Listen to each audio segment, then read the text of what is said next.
Oke, kita lanjut. Sekarang ini bagaimana overstimulasi media itu dalam sudut pandang psikologi Islam.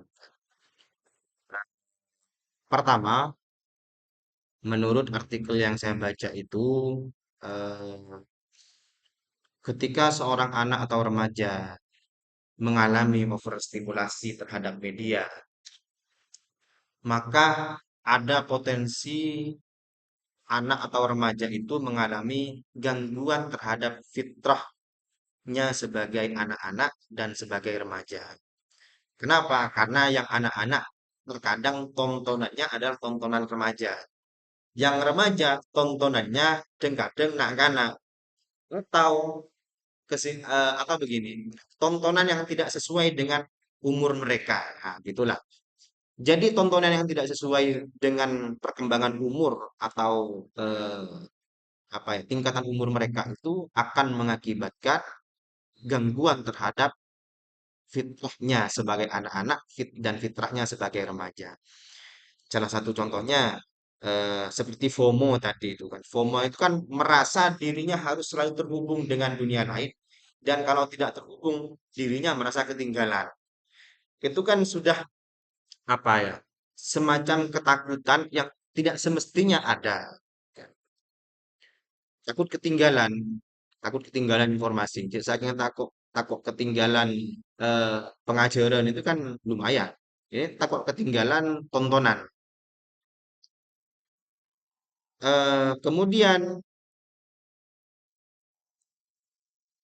overstimulasi media pada anak dan remaja ini juga berpotensi mengancam terhadap moralitas mereka.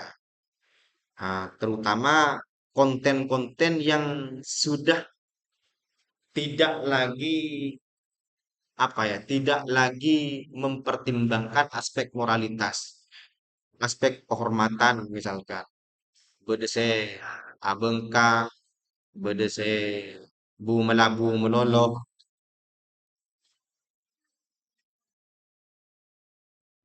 Jadi tontonan itu di media itu kan banyak yang tidak mempertimbangkan aspek moralitas dan bagaimana menjaga kehormatan.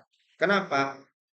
Karena demi rating, demi demi view, demi tontonan, demi like dan semacamnya. Apapun mereka lakukan, apapun mereka korbankan, termasuk kehormatan, aurat.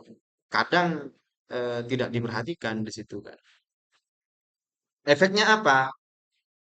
Anak-anak dan remaja itu juga abai terhadap konsep bagaimana menjaga kehormatan. Itu kan berasal dari tontonan. Jadi, apalagi tentang sopan santun, itu kan banyak yang abai di media sosial, di di Facebook, di TikTok, di YouTube dan semacamnya. Gara-gara ngejar rating, ngejar view dan semacamnya. eh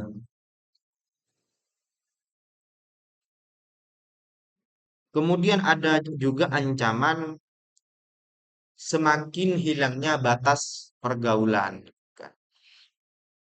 Saya sering mendapatkan ketika seorang anak-anak SD itu, main game online.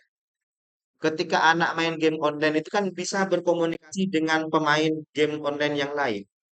Dan itu tidak tahu itu orang tua, apa remaja, atau siapa, nggak tahu. Kadang bahasanya itu cuk, jing, anjing, anjir, bejir, macam-macam. Nah, eh, anak-anak ketika terpapar seperti itu, dia akan semakin kabur atau semakin hilang batas-batas pergaulan itu. Itu pun mun laki pada laki, kadang laki bini gitu kan. Jadi batas pergaulan itu pun nak kanak bagaimana bergaul daripada nak kanak, mun remaja dan mah bergaul daripada remaja nah.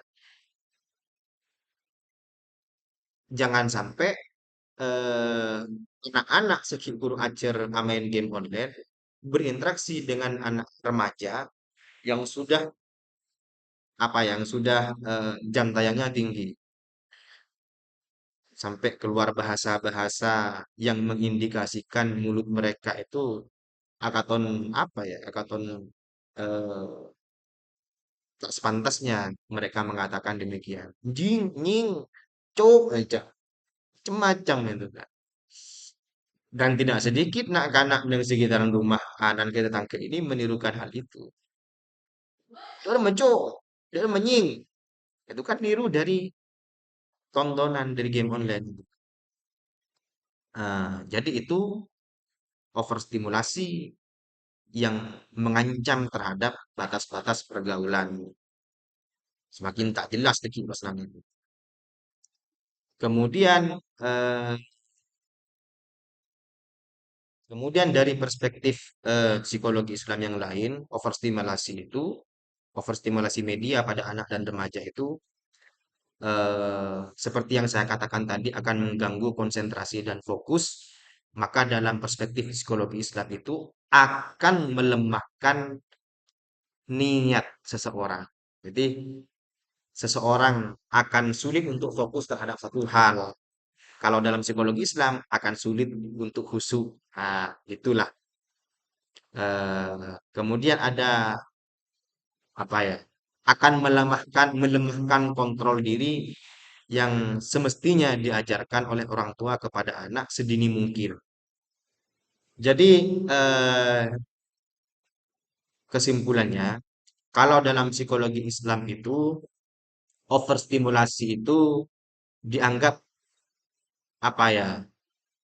Dianggap akan berpotensi menghambat kemampuan kognitif dan akademiknya. Sedangkan kalau dalam perspektif psikologi Islam akan menghambat apa? eh, akan menghambat apa ya? Potensi spiritual dan akhlaknya, gitulah. Jadi beda sudut pandang. Kalau dalam sudut pandang psikologi pendidikan menyoroti melemahnya aspek kognitif dan akademik, sedangkan kalau dalam eh, psikologi Islam menyoroti akan melemahnya potensi spiritual dan akhlak seseorang. Kurang lebih begitu. Teman-teman yang saya hormati, demikian yang bisa saya sampaikan hari ini terkait dengan 4 mata kuliah atau tiga lah ya, 3 mata kuliah, yaitu tentang media dan komunikasi, psikologi Islam, dan psikologi pendidikan yang saya satukan dalam satu isu yang yang sedang banyak dialami oleh anak-anak saat ini, anak-anak dan remaja, yaitu overstimulasi. Jadi ini bisa dilihat dari minimal 3 mata kuliah, perspektif 3 mata kuliah, psikologi pendidikan, psikologi Islam, dan psikologi media.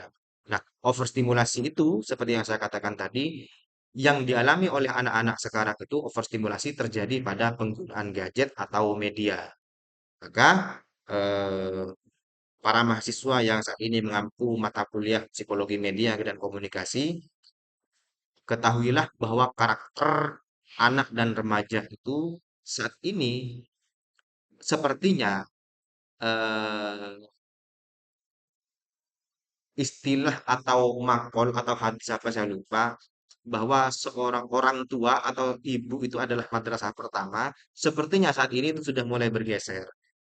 Gadget adalah madrasah pertama bagi anak-anak. Nah, jadi ini harus hati-hati, terutama bagi mahasiswa psikologi media dan komunikasi yang sudah saya berikan gambaran kemarin bagaimana media itu bekerja, dan saat ini kita membahas bagaimana media itu mempengaruhi, membentuk, bahkan apa ya, eh, mengobrak-abrik moralitas anak dan remaja.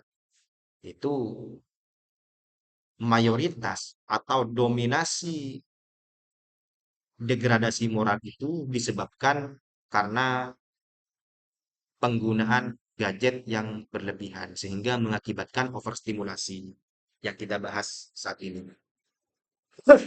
Oke, teman-teman yang saya hormati, itu yang bisa saya sampaikan hari ini. Jika ada yang ingin didiskusikan, mari kita diskusikan di grup ini. Terima kasih atas perhatiannya dan mohon maaf baru bisa saya sampaikan mata kuliah hari ini. Saya akhiri, Assalamualaikum warahmatullahi wabarakatuh.